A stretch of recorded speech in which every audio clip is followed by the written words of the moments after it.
लखनऊ लिए चल रहे हैं आपको अविनाश अवस्थी, अपर मुख्य सचिव गृह प्रेस कॉन्फ्रेंस कर रहे हैं। मुख्यमंत्री जी ने यह भी कहा है कि विभिन्न प्रचार माध्यमों से, प्रिंट और इलेक्ट्रॉनिक के माध्यम से जो पोस्टर हैं, बैनर है, पब्लिक एड्रेस सिस्टम, इसके माध्यम से लोगों को जागरूक किया जाए और इसमें पूरी सक्रियता बरती जाए। मुख्यमंत्री जी का ये भी आदेश है कि जो मास्क न लगाए उस पर कार्रवाई जरूर करें। आपको मालूम है कि 500 रुपये का जुर्माना किया गया है, वो भी बहुत जल्दी ही लागू हो जाएगा। तो जो भी लोग जहां भी अगर निकले हैं घर से बाहर तो मास्क जरूर लगाएंगे। धारा 188 के अंतर्गत कुल मिलाकर अब 87,147 FIR दर्ज हो गई हैं। 2,22,854 लोगों के विरुद्ध नामजदगी की कार्रवाई है। 61,619 वाहन जब्त किए गए हैं। अब 41.65 करोड़ रुपया जमा हो गया है। कुल मिलाकर अब तक 733 FIR कालाबाजारी की और जमाखोरी की दर्ज हुई हैं। फेक न्यूज़ में सभी संख्या मिलाकर कुल 151 फेसबुक की और ट्विटर की, फेसबुक की 114, टिकटॉक की 60 तथा व्हाट्सएप की एक अकाउंट जो है ब्लॉक किए गए, यानी 326 अकाउंट ब्लॉक किए गए हैं। अब आज 3,351 हॉटस्पॉट हैं। हॉटस्पॉट्स की संख्या बढ़ी है और इसमें 831 थाना क्षेत्रों में 8,85,167 मकानों में 50,98,000 लोग हैं। इन हॉटस्पॉट्स के विशेष मैनेजमेंट का मुख्यमंत्री जी द्वारा निर्देश दिया गया है। पुलिस को हर हालत में इन हॉटस्पॉट्स की विशेष मैनेजमेंट करने का निर्देश है। रात बेरात में भी चेक हो, दिन में भी चेक हो, हॉटस्पॉट्स के एरियाज़ में लोगों का आवाजाही ना हो, केवल स्वच्छता, सफाई, वहाँ पर सप्लाई की व्यवस्था और वहाँ पर सुरक्षा की व्यवस्था के लिए ही अनुमति रहे। हम ये भी आपको बताना चाहेंगे कि अब तक जो है उद्योगों द्वारा 33,81,000 लोगों को हजार रुपए का वितरण कर दिया गया है और कुल 338 करोड़ रुपया जो है अब तक बांट दिया गया है। राजस्व विभाग द्वारा टोल फ्री नंबर से 1070 के माध्यम से 1,17,993 कॉल करते हुए 1,16,379 कॉल्स का निस्तारण किया गया है। अतः राजस्व विभाग के टोल फ्री नंबर पर अब कोई भी व्यक्ति किसी भी रूप में अपनी समस्या अगर बताता है तो उसका समाधान भी होगा। आपको मालूम है कि पूरे प्रदेश में बसेस, इंट्रा स्टेट बसेस की व्यवस्था की गई है। इंट्रा स्टेट बसेस की व्यवस्था के अंतर्गत जो कल व्यवस्था रही है, कुल 6,327 बसें चलाकर 7,58,350 यात्रियों ने इनमें भाग लिया है। मैं पुनः इस बात का बल देना चाहूँगा कि मास्क, 2 गज की दूरी, मास्क है जरूरी, इस पर विशेष ध्यान दें। जिन भी जगहों पर, जिन भी कार्यालयों पर, जिन भी प्रतिष्ठानों में जहां भी कोविड पॉजिटिव अगर आया है तो कहीं ना कहीं लापरवाही हुई है। इस लापरवाही से अगर बचेंगे तो अपने को बचा सकेंगे, सभी लोगों को साथ में बचा सकेंगे। धन्यवाद। जय हिंद।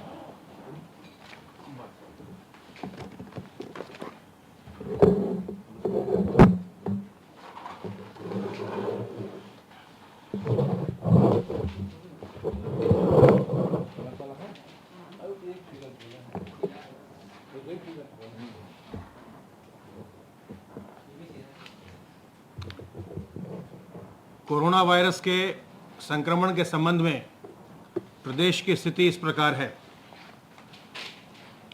विगत 24 घंटों में संक्रमण के 1,248 नए मामले सामने आए हैं।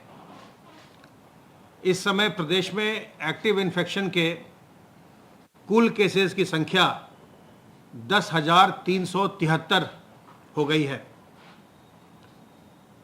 जो लोग पूर्णतः उपचारित होकर डिस्चार्ज किए जा चुके हैं उनकी संख्या बढ़कर के 21,127 हो गई है। संक्रमित लोगों में से कुल 862 लोगों की मृत्यु हुई है। इस समय आइसोलेशन वार्ड्स में 10,374 लोगों को रखकर उनका इलाज किया जा रहा है और फैसिलिटी क्वारंटाइन में 3,983 लोगों को लाया गया है, जिनके सैंपलिंग करके उनके सैंपल की जांच करवाई जा रही है और सैंपलिंग के जांच के पश्चात उनकी अगर संक्रमण की स्थिति पाई जाती है तो जैसी उनकी स्थिति होगी उसके अनुसार जो त्रिस्तरीय व्यवस्था है L1, L2, L3 की, उनमें उनका चिकित्सा इलाज करवाया जाएगा। ये बार बार हम आपके माध्यम से एम्फसाइज करते हैं कि ये एक संक्रामक बीमारी है और संक्रामक बीमारी किसी को भी हो सकती है, किसी भी उम्र के व्यक्ति को हो सकती है, किसी भी धर्म जाति के व्यक्ति को हो सकती है, किसी भी लिंग के व्यक्ति को हो सकती है। इसलिए अगर संक्रमण आपके अंदर आया तो अपने मन में कोई हीन भावना न लाइए, संक्रमण को छुपाने का प्रयास बिल्कुल न करिए, इससे आपका नुकसान हो सकता है।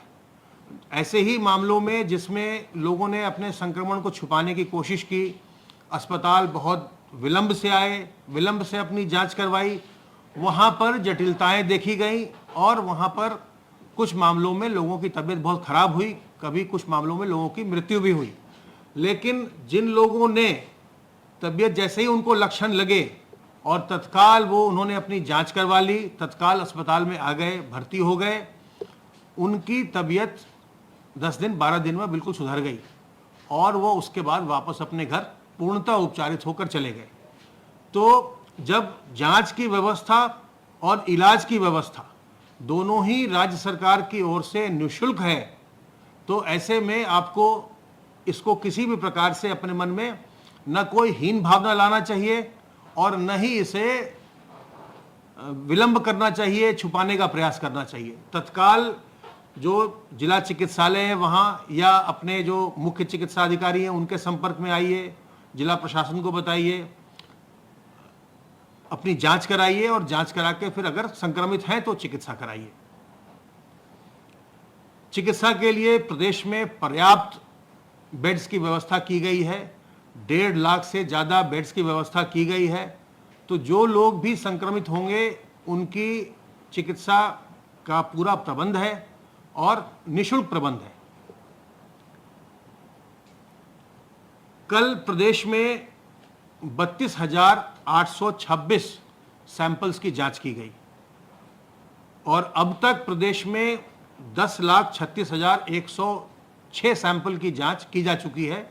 इसमें अभी कुछ संख्या और बढ़ेगी, कल भी संख्या कुछ बढ़ी थी, इसलिए कि जो हम एंटीजन टेस्ट कर रहे हैं उसमें जो ICMR के निर्देश हैं कि जितने भी निगेटिव आ रहे हैं उन सबको हम टेस्ट में अब ऐड कर रहे हैं। इसलिए अभी हमने जो एंटीजन टेस्ट किया है 11 जिलों में बड़े पैमाने पर कर रहे हैं, अभी उसमें पूरे के पूरे निगेटिव अभी सर्वर पर नहीं चढ़ाए गए पोर्टल पर, इसलिए संख्या और बढ़ेगी। लेकिन जो संख्या हमारे पास अभी तक है वो 10,36,106 हो चुकी है। पूल टेस्ट के अंतर्गत 1,964 5-5 सैंपल के पूल कल लगाए गए, जिनमें 260 में पॉजिटिविटी देखी गई और 10-10 सैंपल के 364 पूल लगाए गए, जिनमें 74 में पॉजिटिविटी देखी गई।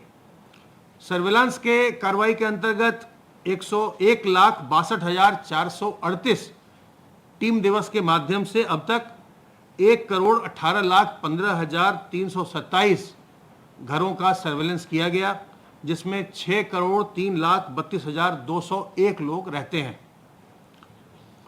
कोविड हेल्प डेस्क एक सशक्त प्लेटफॉर्म के रूप में उभर कर आया है स्क्रीनिंग के लिए, और जहां भी अधिक लोगों का आवागमन होता है, चाहे वो निजी प्रतिष्ठान हो, चाहे सरकारी कार्यालय हो या सरकारी संस्थान हो, हर जगह कोविड हेल्प डेस्क की स्थापना की जा रही है। जो इंडस्ट्रीज़ हैं, निजी इंडस्ट्रीज़ हैं, उनमें भी कोविड हेल्प डेस्क बनाया जा रहा है। जो निजी अस्पताल हैं वहाँ बनाया गया। जितने सरकारी अस्पताल हैं, PHC हैं, CHC हैं, डिस्ट्रिक्ट हॉस्पिटल हैं, जो रेवेन्यू डिपार्टमेंट के ऑफिसेज हैं, तहसील हैं, कलेक्ट्रेट हैं, पुलिस के ऑफिसेज हैं, जेल्स हैं, और जो भी और महत्वपूर्ण कार्यालय हैं, शिक्षा विभाग के हों या पंचायती राज के हों, हर एक में कोविड हेल्प डेस्क की स्थापना की जा रही है। और इस समय तक प्रदेश में 35,809 कोविड हेल्प डेस्क की स्थापना की जा चुकी है।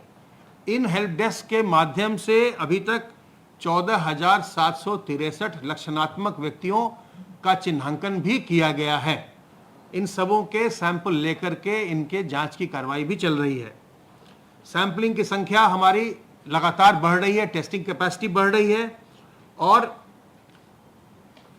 हमें आपको ये बताते हुए खुशी है कि हम अति शीघ्र 2-3 दिन के भीतर ही हम 7 नई लेबोरेटरीज ऐड करने वाले हैं। आरटी-पीसीआर की 7 नई प्रयोगशालाएं अगले 2-3 दिन में प्रदेश में प्रारंभ हो जाएंगी। ये चिकित्सा विभाग के द्वारा जो मंडलीय चिकित्सालय या जिला चिकित्सालय हैं वहां पर स्थापित किए जा रहे हैं। अलीगढ़ में, वाराणसी में, गोंडा में, मुरादाबाद में, बरेली में, मिर्ज़ापुर में और बलरामपुर हॉस्पिटल लखनऊ में। ये लखनऊ में तो प्रयोगशालाएं पहले से हैं, लेकिन जो बाकी के 6 जिले मैंने बताया वहाँ राज्य सरकार की कोई भी लेबोरेटरी नहीं थी। तो उन 6 जगह में गोंडा, मुरादाबाद, बरेली, मिर्ज़ापुर, वाराणसी और अलीगढ़, इनमें भी नई प्रयोगशालाएं अगले 2 दिन में कार्यरत हो जाएंगी, कार्यशील हो जाएंगी। जो आरोग्य सेतु ऐप का हम निरंतर उपयोग कर रहे हैं और अब सीएम हेल्पलाइन भी हमारी मदद कर रहा है उन लोगों को कॉल करने में जिन्हें अलर्ट जनरेट हुए हैं। अब तक हम 1,56,783 लोगों को हम कॉल कर चुके हैं जिन्हें अलर्ट जनरेट हुए हैं।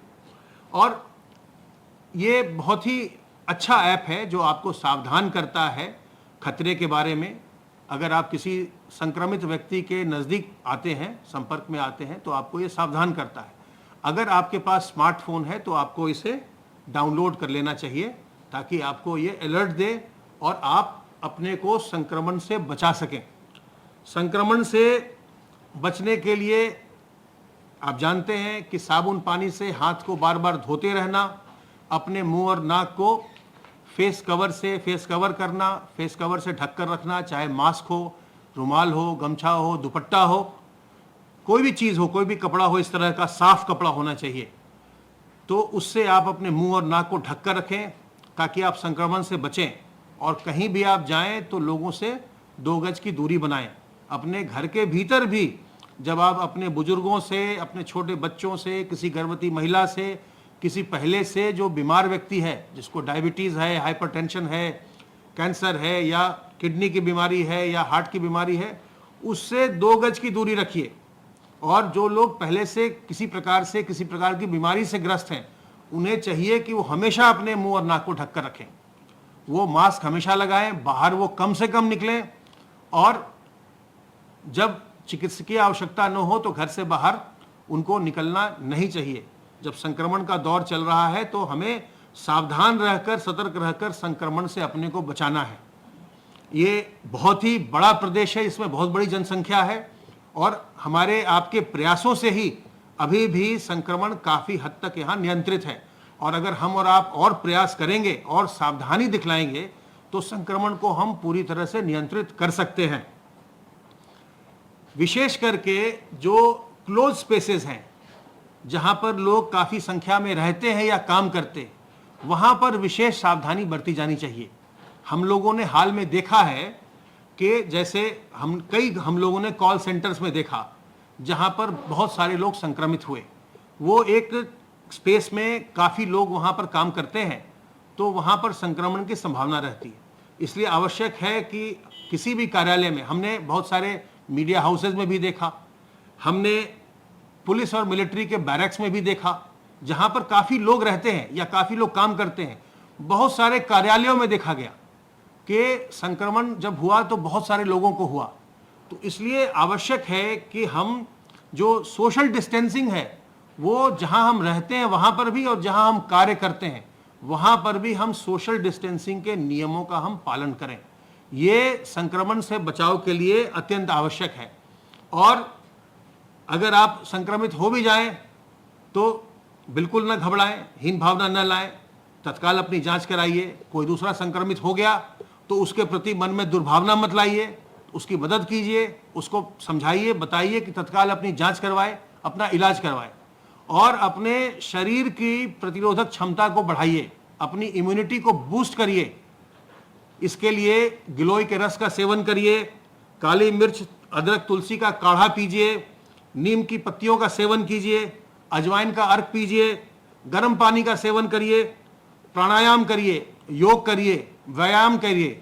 इससे आपके शरीर की प्रतिरोधक क्षमता अच्छी होती है और अगर आप संक्रमित भी होते हैं तो शरीर आपका उस संक्रमण से लड़ने में सक्षम होता है। तो पहले तो हमें सावधान रहकर, सतर्क रहकर अपना बचाव करना है। जब अनलॉक की प्रक्रिया बिल्कुल प्रारंभ हो गई, सब गतिविधियां चल रही हैं और लोगों का मिलना जुलना बढ़ गया है, ऐसे में हमें सावधान रह करके सावधानी के तरीके बरत कर, मुंह और नाक को ढककर, हाथ को साबुन पानी से बार बार धोकर और सामाजिक दूरी, दो गज की दूरी मेंटेन करके हमें अपने आप को बचाना है और साथ ही अपनी हमको इम्यूनिटी को बूस्ट करना है, अपने शरीर की प्रतिरोधक क्षमता को बढ़ाना है ताकि संक्रमण हमारा कुछ भी न कर पाए। हम और आप मिलकर के प्रदेश में संक्रमण को पूर्णतः नियंत्रित कर सकते हैं। धन्यवाद।